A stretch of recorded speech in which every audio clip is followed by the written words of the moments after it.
Welcome to the Retirement Roadmap by SHP Financial, a podcast empowering today's retirees and pre-retirees to make well-informed financial decisions that will help you spend more time living and dreaming than worrying and wondering. Join me, Matthew Peck, along with my co-hosts, Derek Gregoire and Keith Ellis, as we share actionable financial strategies and insights, as well as interview top thought leaders in the world of finance, accounting, and estate planning. This is all aimed at preparing you for the retirement you've always dreamed of. Our high-quality holistic planning process has helped thousands of families retire and create what we like to call the ripple effect. The Retirement Roadmap is your guide to financial freedom. Are you ready to get started? Let's go. Welcome, everybody, to another edition of the Retirement Roadmap podcast brought to you by SHP Financial. I'm your host, Keith Ellis, along with Mike Guthrie's joining us today. What's going on, Mike? How's it going, Keith? Good.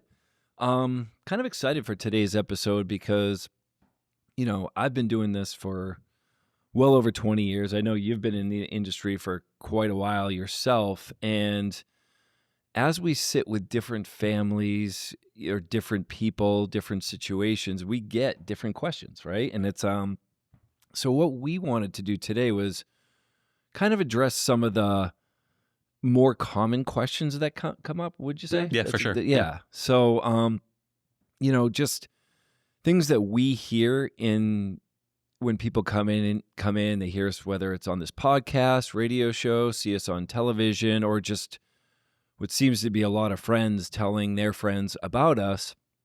These are the common questions that we get. And I would say one of the most common ones is, people will come in, maybe late 50s, early 60s, prepping, getting ready for that next phase of their life. And it's, hey, Mike, do I have enough money to retire?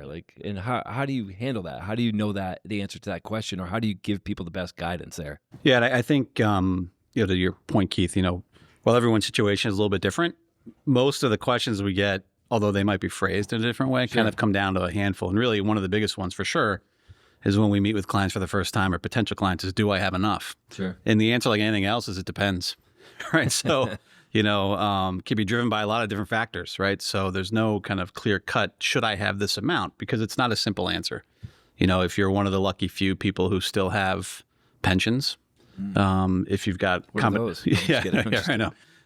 If you've got Social Security coming in and your pension and Social Security and maybe the annuity you have are covering most, if not all of your expenses, then you might not need to have as much saved up as somebody who does not have those things. I think it's a question that comes down to, planning. Let's take a look at what you have versus your expenses. Is there a gap? Are you having cash flow, positive cash flow each month? Is it negative? And then we can start to build out that plan. I think one of the things, and Keith, like you said, you've been doing this a while too, and so have I, that number that comes up a lot that you hear is like the 4% rule. Right. So I think kind of rule of thumb, maybe back of the napkin, simple, high level, 4% withdrawal rate is probably a good number to think about. So, Sure. Let's just say, for example, you need, $40,000 a year to supplement your income that's coming in the door. So you're getting $60,000 through a combination of Social Security or pension, whatever it might be, and you need to figure out, hey, I need another $40,000 to do the things I want to do. Not only your essentials, but the fun stuff, your trips, your traveling, gifting, those sorts of things. So, if you're taking out $40,000 a year off of a portfolio that's going to hopefully last for 30 years, you could anticipate needing around $1 million ish, right? Yeah. To pull that out. And then you add inflation along the way. Taxes. You might need $40,000 this year, but next year you might need $40,800 or, or $42,000, whatever it might be. So, again, it's a combination of things when we think about, do I have enough? The answer is different for everybody. But again, if you don't have those big pensions, if you don't have that, a large Social Security, a rule of thumb that we start to aim for when we start to do planning is, about 4%. Yeah, and I think one of the best things that we do for the families that we work with is we build them an income plan. So we show them exactly year to year, month to month, almost day to day, where their distributions are coming from and put the why behind where those distributions are coming from. And what we can do is we show them over their lifetime how this is going to look. Are there going to be changes? Sure, there's going to be changes in tax law. There's going to be changes in, the inflation rate, whatever it is. But overall, people come in and they have a pretty good idea of what, the next 10, 15, 20, 25 years of their life are going to look like. So it provides them confidence, right? I would say having a plan provides confidence to live, confidence to enjoy your money because you've worked so hard to get to this point.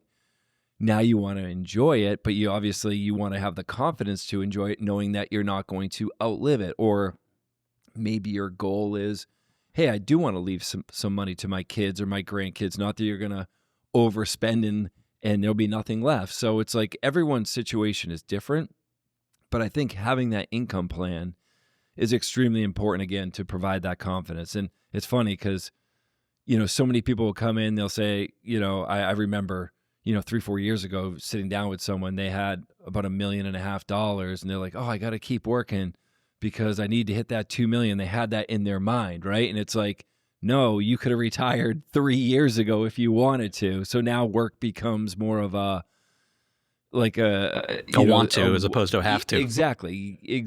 And that's it gives them the power or empowers them to make the decisions going forward for themselves. So I think having a plan in place is extremely important. Our planning process is called the retirement roadmap. And like I said, the first thing we do when folks come in, because you don't have a retirement without income, is we want to build you that solid income plan. So then you can see, one, do you have enough money, where it's coming from? And one of the questions we also get asked is, when can I retire? Right, yeah. I think, to piggyback on your point too, I think a lot of people come in and say, I think I have enough to retire. Yeah, there you go. Or I think I know when I can retire. And then when you go through the planning process that we go through, like you mentioned, it goes from thinking to, okay, now I actually know I have enough, or I don't have enough. Or I have to work another year. Or now I know when I can retire. Because when you go through that, to that question you just asked, like, hey, do I have enough? Potentially. Okay, sure. Great. So no, so can I retire today? Is it a year? Is it, I was thinking of a specific date in mind. And again, unfortunately, a lot of these questions, Keith, have the answer is it depends. But again, if you've got your income plan starting to be built for you, hey, I know what's coming in the door when I stop working. I know potentially what we're going to spend. I know what our nest egg is. So then you can really start to put a finer point on the day you can retire. Maybe not, hey, it's June 1st, 2026, but within the next year or next 6 months, or hey, you could do it today, right? Because you're in a position to do so, where it removes a lot of that doubt of, again, I talked to somebody at a cocktail party and they told me you have to have this, or I read a book, or I saw another podcast that said, you can't do it unless you have this amount saved up. And going through that process and building out that income plan versus your expenses and what you have really provides a lot more clarity around things, and starts to answer that question, specifically and generally as well. And I would say knowing when you can retire, and like you said, hey, you can retire now. It's an empowering feeling. It's a good feeling for the retiree that comes in. We have the conversation and we say, look, based upon your numbers, your goals, what you're trying to do, you could walk out the door tomorrow. Now, do you want to go to work? Do you not want to go to work? That becomes more of a you thing. I just had a client, retire at 60 because we put together all the numbers, and she was more than fine based upon her goals, her income need, what she wanted to do, and the amount that she had saved. She was planning on working another 4 years. Now she got back 4 more years of her life to live in those, what we call those go-go years, where people are supposedly and hopefully healthy and able to do the things that they want to do. Because, again, you've worked so hard to get to this point.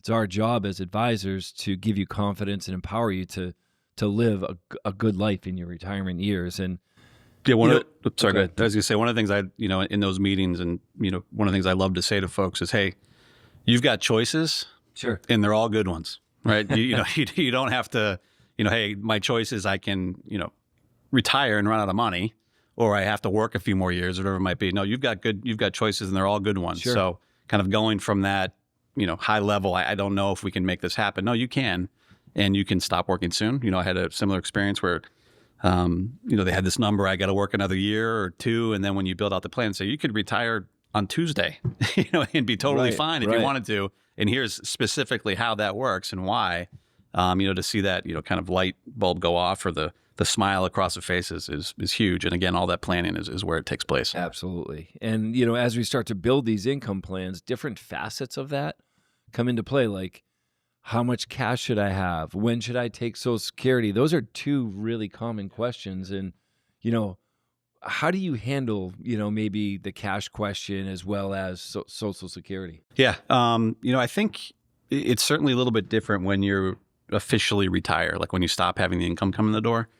Obviously, while you're working, your paycheck comes in. It's kind of your working cash flow account. It comes in, it goes out. I feel like we're still in those stages. I feel like it's out before it's even in. But when you get to that retirement point, it's okay. How much cash? How much actual physical cash do I really need? There's rules of thumb, like everything else. Some people say, I should have 6 months worth of expenses, right, or 3 or a year. It really comes down to kind of an individual. What helps you sleep at night? Sometimes we have that conversation. Hey, do you feel better if you had a year's worth of expenses saved up somewhere? But I think the question becomes is not so much how much cash should I have, but where should you have it? Right. Should it just be sitting in a checking account, earning next to no interest, or can you have it attached to an account that is high yield or CDs or ladder things like that? So, as opposed to getting 0.01% on your checking, maybe find something that's getting you. Yeah, right. Yeah, you're losing money safely, as we like to say, right? Yes. You could put money into, high yield savings account, and then transfer the money as you need, because you're going to have a clearer picture of what my cash need will be. If you do the income plan properly, right? So again, it's there's all sorts of schools of thought. You should have a year, 6 months, 3 months, whatever it might be. But what we really try to do, and I know you do and I do as well, when you sit with clients, is say, okay, what makes you feel better? And based on your assets, does it make sense to have a certain portion just in cash that you can get at quickly and move around? Or do we say, hey, this money isn't going to be needed, so maybe we invest it and conservatively, or if it's a longer term money, maybe a little bit more aggressively. Sure. But again, it becomes a little bit of a different conversation because of your working cash flow, and you may be pulling money out of different type of accounts to get that cash.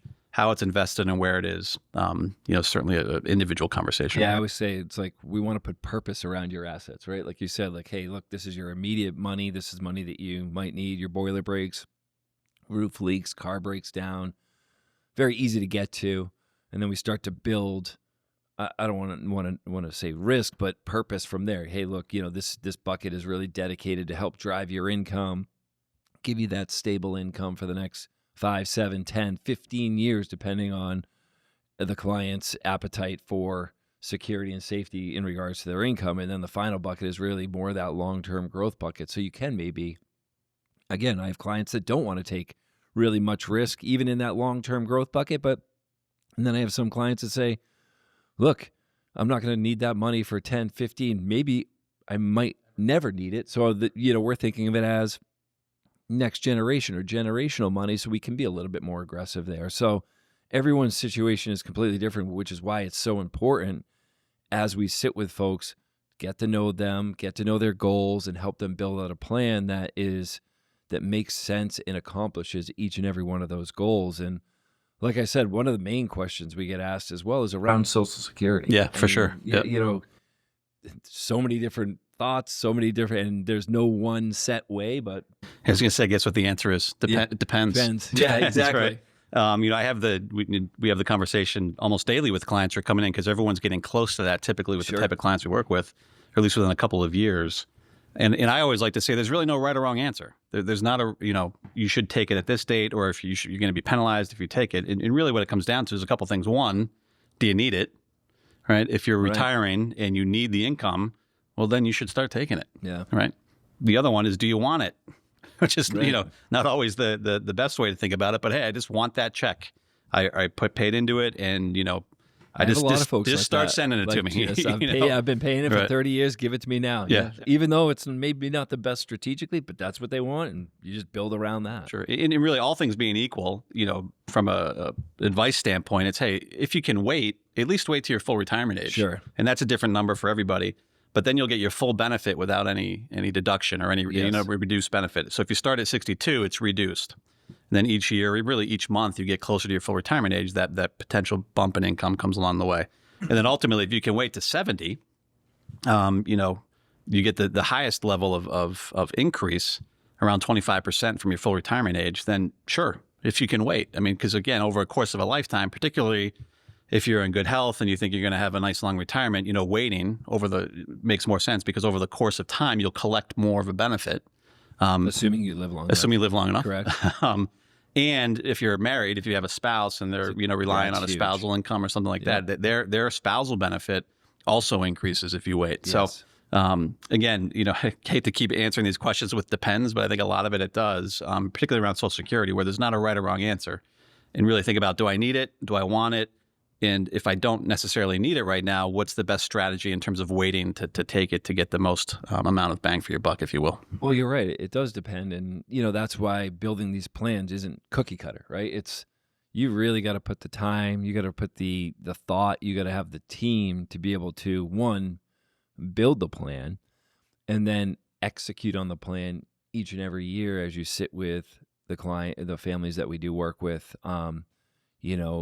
whether it's on the tax side, whether it's on the estate planning side, making sure trusts, if they have them, are funded correctly, so on and so forth. So there's so much to this beyond just building that income plan. But you're right. When folks first come in, those are the main questions. It's really based around income. And it's another one is, we have all this money with you in this portfolio that you're managing. How do we get money out of it? I know. Yeah. That one always gives me a little smile because it's like, well, it's your money. We'll send it to you, when you need it. But really, it's because this is a brave new world for clients. Like I'm used to getting a paycheck. This gets directly deposited in my account. That stops. All of a sudden that stops, right? Can I get my Social Security direct deposit? Sure, all those things. And then ultimately, if I do need to pull money out of my portfolio, like mechanically, how do I do that? Sure. Right. So, I mean, it's pretty simple, right? We can attach bank accounts. We can wire money back and forth. We can set up systematic withdrawal plans. But what becomes important for sure along those lines is what account am I pulling it from? Correct. And then what are the tax implications around that? So, operationally, it's simple, right? We just set it up and say, okay, we can move money to you the same day when you need it. But in terms of pulling those, where am I pulling it from?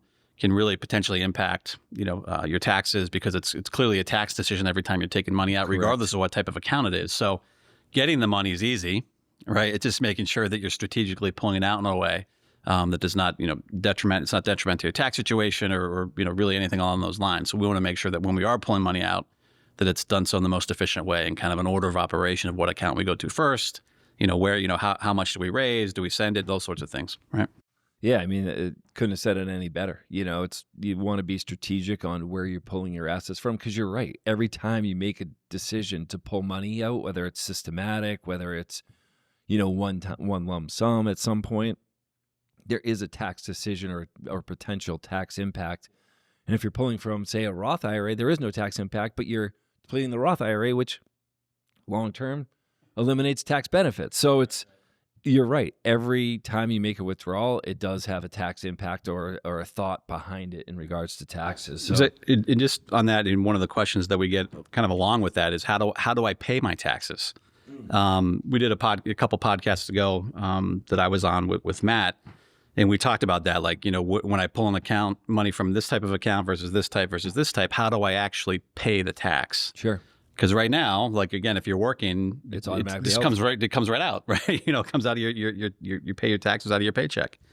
But now that you're kind of creating your own paycheck from your different accounts, whether it's a taxable account or an IRA or a Roth IRA, you're going to be responsible for that tax bill, right? So again, probably the biggest thing to think about is if you're taking money out of a traditional IRA, where that money has been growing tax deferred, it was funded with pre-tax dollars. When you take money out of that, whether it's at your required minimum distribution age or before that, or above and beyond the required minimum amount, you physically have to be the person that is either withholding the taxes, and we help our clients do that when we send out distributions, and then making sure if you don't withhold, although we generally almost never recommend that, being able to have enough cash when tax time does come, that you're not surprised with a tax bill by taking money out of that account.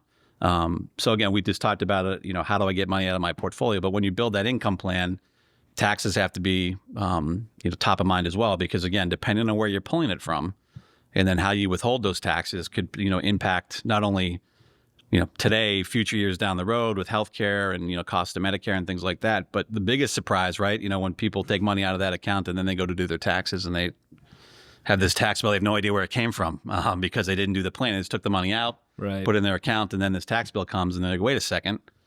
What do you mean? Where did this $10,000 tax bill come from? That I got to come up with, and then if your money's only in tax deferred accounts, you got to take that out and pay taxes on that and withhold. So again, it can be a spiral. It can be a spiral that if you're not doing the planning around it, that you can really kind of get yourself in a jam. So again, a lot of the stuff that we do, and part of that retirement roadmap that you mentioned before, there's a sleeve of tax planning that we pay attention to, not just things like Roth conversions and things like that, which we'll touch on in a minute, but how do I actually pay my taxes, and what's the most efficient way to withdraw money over the course of the next 15, 20, 30 years. Mm-hmm. Yep. So exactly. And so I'm retiring, and I'm sitting with you and I say, hey, now that I'm retiring, I've gone through the growth years to build this nest egg. How should I allocate my assets? Should I be more conservative? Should I keep my aggressive allocation? Kind of, what are your thoughts there? It depends. There's a lot of depends. Yeah, right. No, I mean, you're right, it's you're absolutely correct. Yeah, for sure. I mean, it definitely depends because if you just pulled a textbook off a shelf that said like investing 101 and you flip to the chart with the age, you should be more conservative if you're older, and the older you get, the more conservative you should be. I mean, again, in a textbook, sure, but when we're meeting with clients or prospective clients, everyone's different. Some people have more money saved up, or they've got a more aggressive stance, or they need this money to last longer. So pools of that money need to be more aggressive longer term. Sure. Or maybe they just don't quite have enough saved up, but they want to retire. So, some of that money needs to maybe take on a little bit more risk than the textbook would tell you to do. I think when we do our investment planning and the piece of the retirement roadmap, when we look at that, we're really trying to not just go now from where you've been saving money your whole life and how much stock should I have, how much bond should I have, how much cash should I have, in my asset allocation to now asset location. Correct. Where you should, how much should I have in a safety bucket? Yep. I've got my guaranteed sources of income coming in the door through Social Security, but man, it would feel a lot better if we had an extra $1,000 or $1,500 a month coming in guaranteed. So how much do we need to allocate towards the income bucket? Correct. To help generate some more guaranteed sources of income along the way? And once we have that kind of figured out, and to steal a phrase that you shared with me one time, that's kind of like your mailbox money, like the guaranteed money that's coming in the door that know is going to cover your expenses, your lifestyle money, if you will. You're used to it when you're working. Yeah, right. So then what's left, is going to be invested in a growth bucket, right? And then it determines, okay, not only within that growth bucket is everything aggressive. No, some's going to be conservative, and some all the way up to the aggressive. And is it a tax-free account? Is it a tax-deferred account? Mm-hmm. And then how are we going to invest that money over time? There's definitely a lot of thought that goes into it. Yeah, and it's not just as simple as, you should be 60-40 and close your eyes and we'll see what happens, right? Some of the money should be conservative. Some should be aggressive. And we talk about it all the time with clients around a risk score. So what's the proper amount of risk based on your specific situation? Sure. Not just how much are you willing to take? Yeah, not just, Joe and Mary are 66 years old. They have this amount of money, so the book tells me they should be conservative, right? Again, so it really comes down to doing that planning, saying, that income, what's coming in the door, how your taxes being paid, how much cash should I have, how does this pool of money that I've done, worked my whole life to save, how should I invest this so one, it lasts, right, and two, am I potentially leaving some legacy behind to kids or grandkids, whatever. You're absolutely right. I mean, putting purpose around your assets, I said it earlier, is you have that safe bucket, safety, that's your cash, your bank money, your boiler breaks, your roof leaks, you can go get it. Then you have your income bucket, so. Okay, like you said, you're getting your Social Security, pension, rental income, whatever it is. What's your income gap, right? Then we need to solve for how much money needs to go into that income bucket to fill that income gap with inflation. If we have enough money in there to get you your income, say, for the next 10, 15 years, that really protects your lifestyle. And I think, to me, that's really the most important thing to folks when they come in is, hey, look, they don't want to think about, hey, can I go out to dinner this week because what's going on Wall Street or Washington or around the world? You know what I mean? They want to be able to live the life that they want to live. So that's why, having that purpose, that safe bucket, okay, I need it. That income bucket, I know it's coming.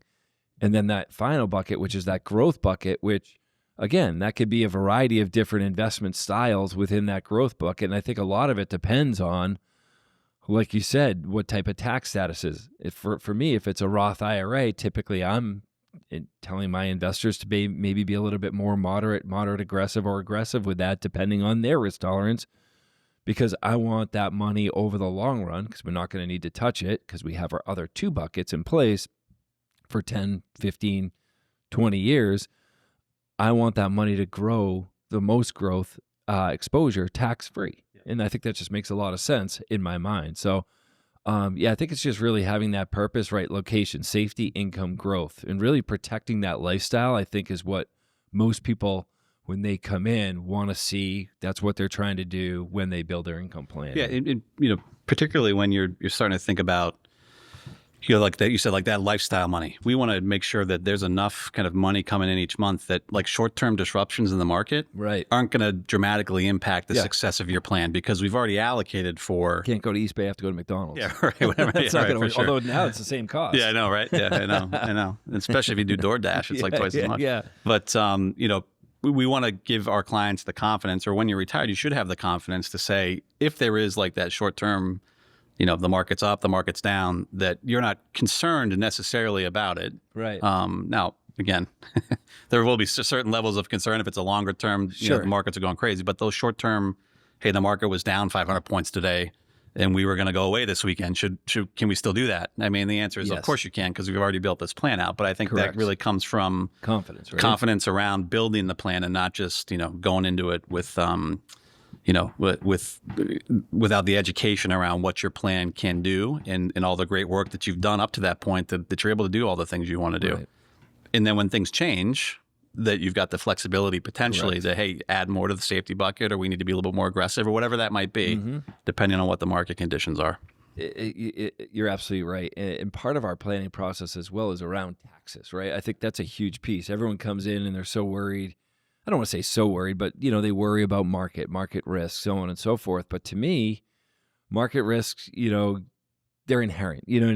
They come and they go. It's typical. People have gone through them before because they've been investing for 25, 30, 35 years.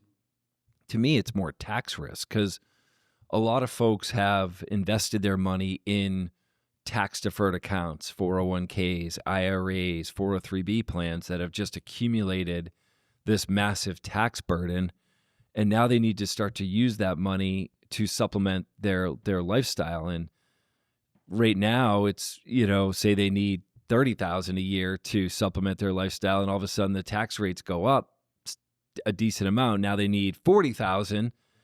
Well, in order to get that 30, you probably have to pull out 40. In order to get that 40, you probably have to pull out 52, right? So you're depleting that asset a lot faster by not planning ahead, in my opinion. So I think not only is market risk something that needs to be planned for, I think tax risk is a huge thing that needs to be planned for. And we do, and we have been doing, since about 2018, when the tax code changed, a lot of tax planning in regards to, Roth planning, tax loss harvesting. So speak a little bit about that, if you don't mind. Yeah, I think certainly the lingo, or the jargon, Roth conversion it's in the lexicon. It's in the atmosphere. It's out there, so people hear it and they think, man, should I convert? I should be doing this Roth conversion. I've got X amount of dollars saved up in my workplace retirement plan, and man, I wish I had done that in Roth my whole life.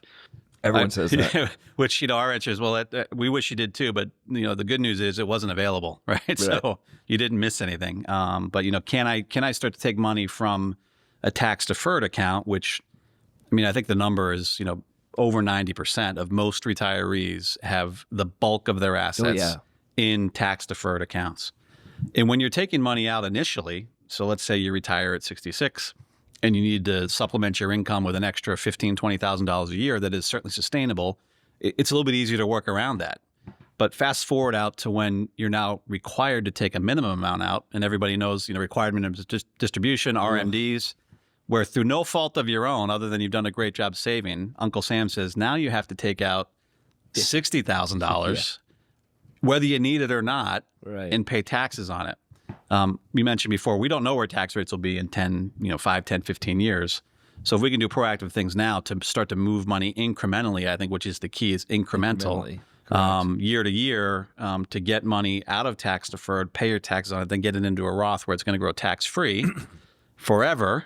And you don't have to take it unless you want it or you need it. And when you do, you don't have to pay taxes on it. Correct. And if legacy is important, people who inherit it also will never pay taxes on it again. So that planning can really be impactful over, the course of a retirement, because now you're reducing that potential required distribution at some point.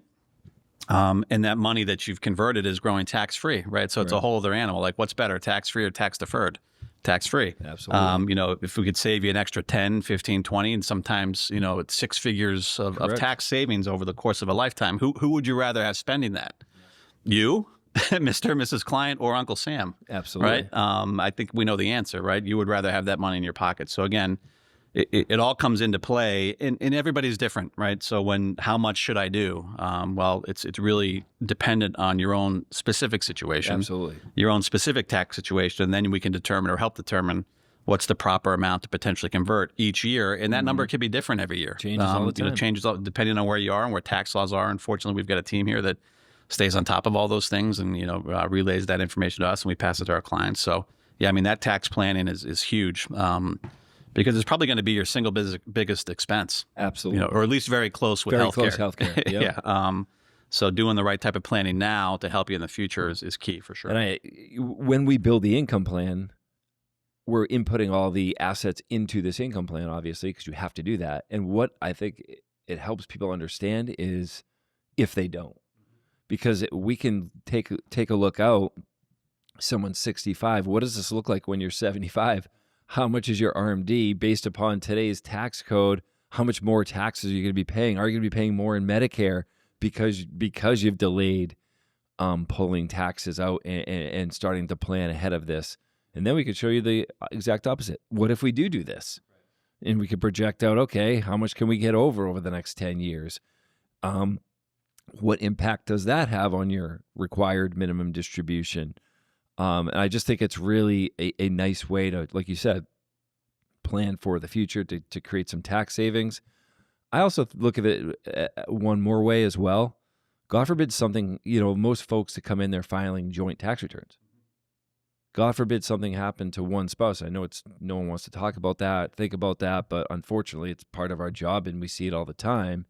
Well, now you're a single tax filer.